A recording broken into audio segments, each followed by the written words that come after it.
na muling mabawi. Ating kalayaan kay tagal na nating mithi, di napapayagang mabawi muli.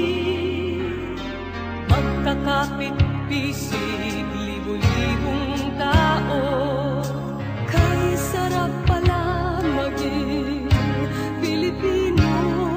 Sama-sama iisa ang atikain, kailanman di na maaalipin.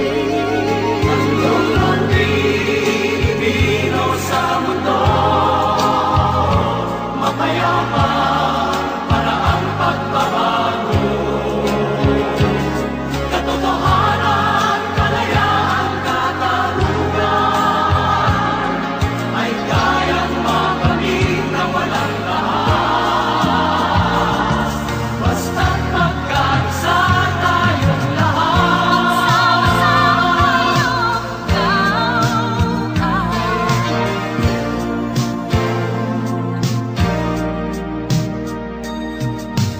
Basta nang nagaganap sa aming bayan, magkasama ng mahirap at mayaman.